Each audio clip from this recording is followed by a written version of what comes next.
Bonjour à tous. Alors, petite vidéo improvisée sur le thème très agréable de la guerre qui arrive. Oui, alors, ça fait déjà pas mal de temps que vous êtes nombreux à me demander de faire une vidéo là-dessus. J'attendais d'avoir des éléments. Eh bien, écoutez, c'est clair en tout cas. Dans la bouche de l'état-major américain, la guerre arrive. Donc, il nous a clairement indiqué ce que voulaient les États-Unis, c'est-à-dire garder la main sur le monde, garder le pouvoir, bien entendu, et continuer à pouvoir instaurer leur plan de contrôle sur le monde, alors qu'à l'heure actuelle, des pays puissants sont en train de les contrecarrer et ça les dérange, ces psychopathes. Il n'y a pas que cette raison-là, bien entendu, il y a aussi l'écroulement du dollar qui est imminent, leur dette qui est insurmontable, et bien entendu, ils n'ont pas le choix, ils n'ont qu'un seul choix, celui de faire la guerre à leurs ennemis, soi-disant, alors que tout simplement leur propre ennemi vient de l'intérieur, c'est-à-dire que c'est ceux qui tiennent les finances mondiales et qui ont fait tout cet argent sur du papier toilette, comme dit si bien Pierre Jovanovic, puisque le dollar ne repose sur rien à la base, à part sur la dette, sur l'endettement, et sur le pétrole qui s'écroule.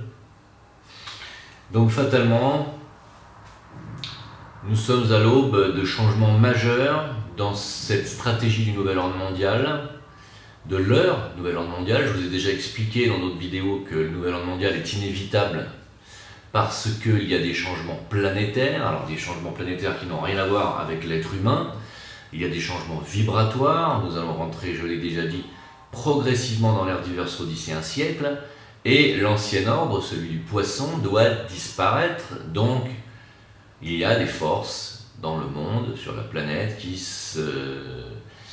sont chargées de faire disparaître les anciennes choses, afin que de nouvelles choses puissent apparaître. Et j'en ai parlé assez longuement dans d'autres vidéos. Malheureusement, ces forces que nous considérons comme des forces destructrices, nous les hommes de bien, les gens de bonne volonté, eh bien ces forces destructrices sont aujourd'hui incarnées dans l'armée américaine, dans l'OTAN, et il faut savoir que l'armée russe, qui n'est pas non plus une armée angélique, fait office de contre-pouvoir, puisque ils font tout pour que la démocratie, pour que les nations moyen-orientales puissent quand même réussir à exister. Alors nous avons aussi un chef d'état-major russe qui vaut pas mieux, qui a dit que s'il voulait, il pouvait mener une guerre contre l'Europe et l'envahir rapidement. Évidemment, c'est pas très intelligent d'avoir décrété ça dans ces moments très tendus.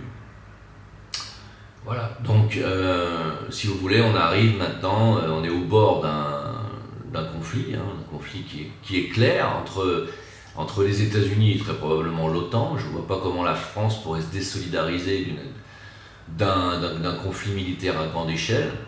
On a bien vu que M. Hollande était le petit toutou des Américains et que je ne vois pas pourquoi ça s'arrêterait là. Si demain c'est Sarko, ça sera pareil. Si c'est Juppé, ça sera pareil. Faut bien le savoir.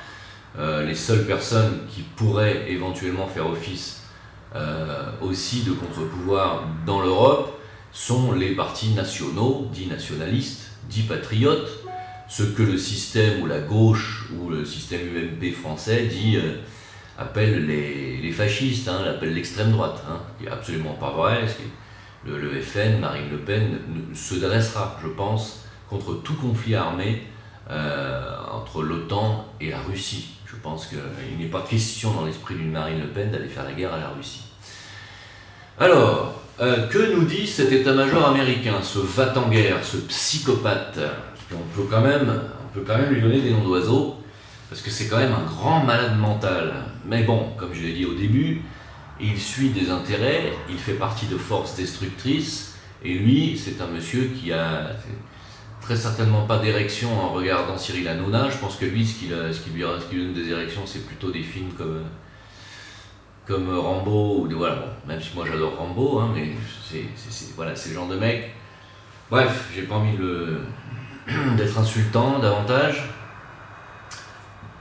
c'est un grand malade, hein, qui nous dit que les États-Unis ont des moyens considérables de neutraliser n'importe quelle armée, même les armées les plus puissantes et les plus organisées comme la russe ou la chinoise.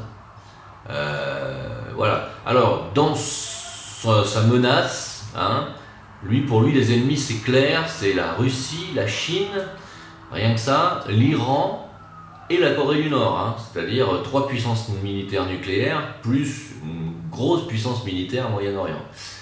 Voilà, pour lui, c'est... Alors, dans une autre vidéo, quand j'ai parlé de Gog et Magog, essayez de retrouver la vidéo, hein, j'ai dit que Gog et Magog, vous savez que ce sont ces deux grands guerriers qui doivent s'affronter à la fin des temps. Gog et Magog, dans l'islam, Ajouj et Majouj, hein, c'est aussi un précepte qui existe aussi dans l'islam.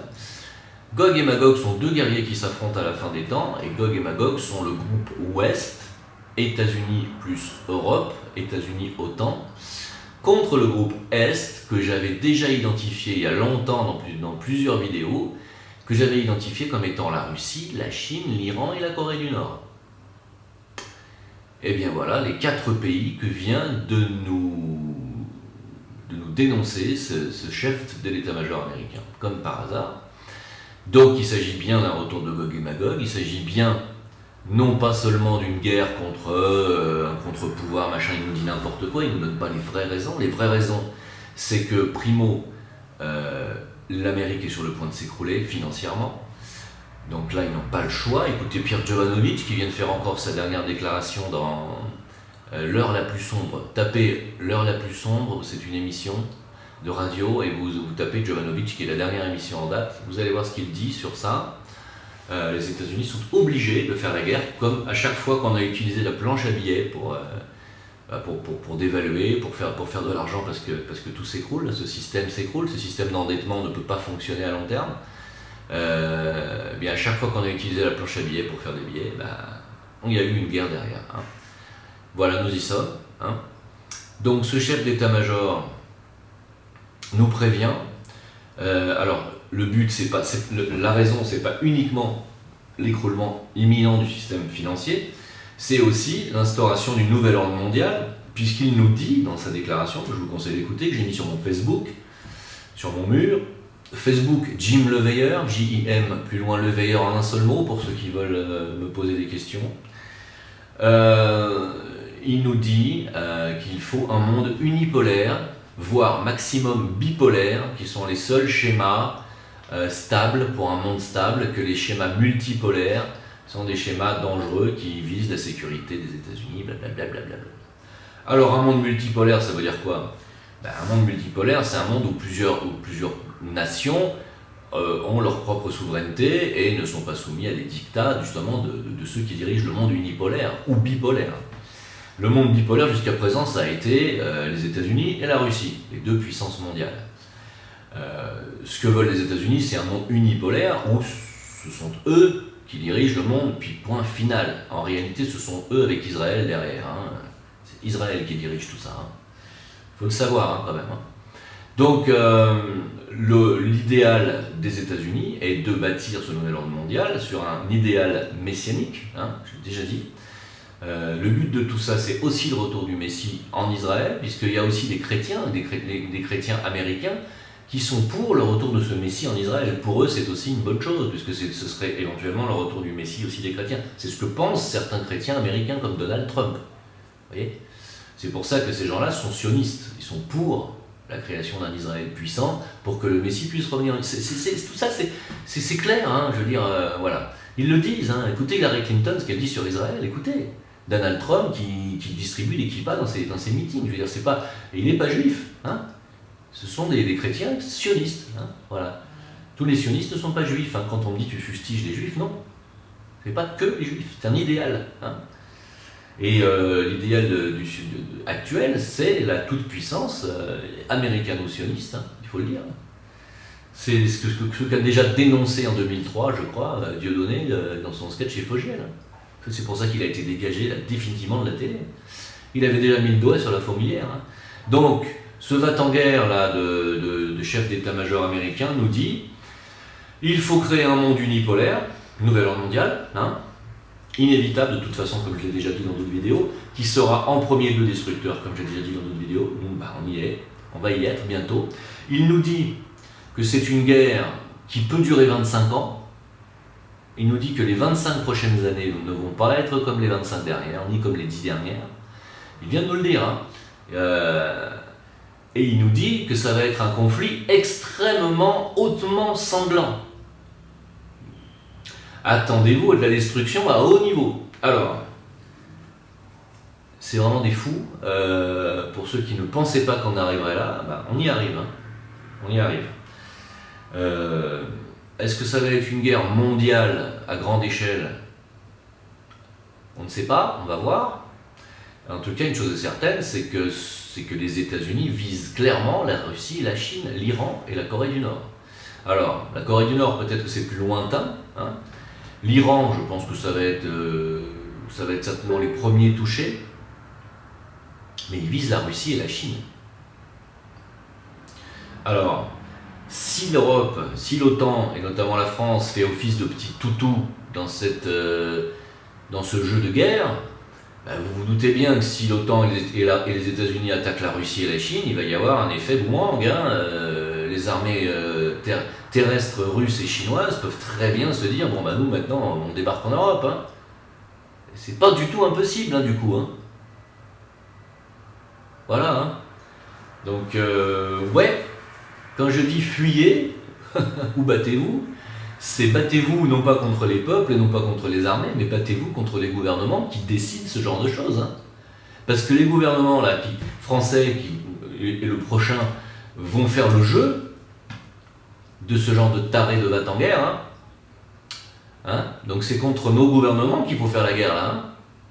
Si vous ne voulez pas que la France se retrouve embringuée dans un conflit à haute échelle et hautement sanglant, comme nous dit ce débile, et hautement sanglant et à long terme, avec au final un monde unipolaire, c'est-à-dire un monde sous dictature et sous dictat américain, c'est clair. Bon, ça y est déjà, mais là ça sera clair, ça sera tout le monde entier. Peut-être qu'il va commencer à falloir à choisir son camp. C'est-à-dire UMP, PS, vous tirez un trait dessus, mais de manière définitive. Ce sont des partis vendus à l'Amérique. Donc il faut peut-être savoir choisir son camp, les enfants. Alors choisir son camp, ça veut dire, oui, même si ça vous fait mal, c'est voter pour des gens qui sont pour que la nation française et les nations européennes soient souveraines, c'est-à-dire décident, soient autonomes, soient complètement indépendantes et décident de la stratégie politique et militaire qu'ils veulent mener. Là, demain, tel qu'on est embringué actuellement, que ce soit Hollande actuellement, ou que ce soit le prochain président qui sera certainement Juppé, vu comme c'est parti, quand les États-Unis décideront de rentrer en guerre contre la Russie et la Chine, la France ira, il faut le savoir. Donc, comme je vous l'ai dit, si c'est Marine Le Pen, non, la France n'ira pas. Quand même une bonne raison de voter clairement nationaliste. Voilà, donc, non mais, quand je dis les temps pressent, il faut que les gens se réveillent, ça fait 2-3 ans que je fais des vidéos et que je dis il faut que les gens se réveillent, là aujourd'hui, le réveil va être douloureux pour beaucoup de personnes. Parce que là, certaines personnes vont se réveiller, on sera déjà dans le conflit mondial, ou dans le conflit sanglant, depuis déjà une ou deux années. Donc, ça rigole plus là. Là, on rigole pas là. Parce qu'il n'y a aucune raison que les États-Unis fassent la guerre à la Russie et à la Chine. Aucune. La Russie a décidé de défendre son allié, la Syrie, contre des rebelles, contre des terroristes armés par l'Occident, qui sont Al-Nosra. La Russie a décidé de débarrasser et d'aider un allié, son allié, la Syrie, donc il a tout à fait le droit d'aider ses alliés, la Russie. Elle a décidé de débarrasser la Syrie des terroristes et des groupuscules dits islamistes, qui sont plutôt des terroristes, qui sont là pour déstabiliser le régime de Bachar el-Assad, qui est un régime démocratique, élu démocratiquement. Ils ont décidé de sauver la démocratie de la Syrie et d'aider leurs alliés. Ils n'ont rien fait de mal, ils n'ont pas attaqué la Turquie, ils n'ont pas attaqué l'Irak, ils n'ont pas attaqué l'Afghanistan, ils n'ont pas attaqué le Liban, Ils n'ont pas tiré sur la Palestine, ils n'ont pas attaqué Israël. Non, ils défendent la Syrie qui est leur allié. Qu'est-ce qu'ils ont fait de mal, les Russes, là-dedans? Je regrette. Hein? Et Al-Nosra, Al-Qaïda est payé, financé par les États-Unis et par la France aussi. Hein? Chouma. D'accord? Donc, quelle est la raison d'attaquer la Russie aujourd'hui? C'est parce que la Russie fait contre-pouvoir. Parce que les États-Unis veulent... Enfin, ce système qui veut ce monde unipolaire, ce nouvel ordre mondial, ces Américains-là, ils voulaient détruire la Syrie. Pourquoi? Parce que la Syrie, regardez la carte du Grand Israël, la Syrie fait partie du Grand Israël. Il fallait que la Syrie tombe. Et la Syrie ne tombera pas, parce que la Russie est là. Et je dis tant mieux. Hein? Voilà. Et les prochains sur la liste, ça sera l'Iran, enfin non, ça sera surtout l'Arabie Saoudite. Hein. L'Arabie Saoudite et la Jordanie, hein, pour le Grand Israël. Hein. Ils vont se servir de l'Iran pour déstabiliser l'Arabie Saoudite, et la Jordanie, ils vont en faire ils vont en faire qu'une bouchée. Hein, c'est pas un problème. Attendez-vous à ça. Alors pourquoi maintenant ces espèces de cinglés d'Américains veulent aller faire la guerre à la Chine? Quel rapport avec la Chine? Pourquoi la Chine? Posez-vous la question, est-ce que la Chine est aujourd'hui impliquée dans un conflit? Aucunement. Ils sont en arrière-garde, j'irais dire, en soutien des Russes, hein, mais pour l'instant, ils ne sont pas rentrés en guerre, d'accord? Alors pourquoi? Pourquoi la Chine? Parce que la Chine a fait ses réserves d'or, et la Chine veut arrêter toute transaction en dollars, et devient une sérieuse menace économique pour les États-Unis. Hein. Comme dit ce chef d'état-major, si vous écoutez cette vidéo, il dit que le monde économique, la puissance économique, le leadership économique mondial se déplace actuellement de l'Atlantique Nord, hein, c'est-à-dire des États-Unis, au Pacifique Nord, hein, c'est-à-dire la Chine. Bon, voilà, c'est tout. Aujourd'hui, c'est la Chine qui fait contrepoids économique, et les Indes bientôt. Hein. Alors qu'est-ce qu'ils vont faire les États-Unis? Ils vont faire la guerre à tous les pays qui sont des menaces économiques? Oui, mais les Indes et la Chine à eux seuls sont déjà pratiquement la moitié de l'humanité. Ils vont faire quoi? Ils vont tuer 3 milliards de personnes. Donc, choisissez votre camp là. Il est temps quand même de réveiller vos voisins, votre famille, à ce qui va se passer et à ce qui est en train de se passer. Il va y avoir une guerre à grande échelle pour des raisons qui ne sont pas des raisons valables. Hein? L'écroulement du dollar, l'écroulement de l'euro, on le savait, ça ne peut pas tenir, et l'imposition d'un nouvel ordre mondial basé sur un idéal, il faut le dire, talmudique. Voilà ce qui se passe. Bon réveil à tous, à bientôt.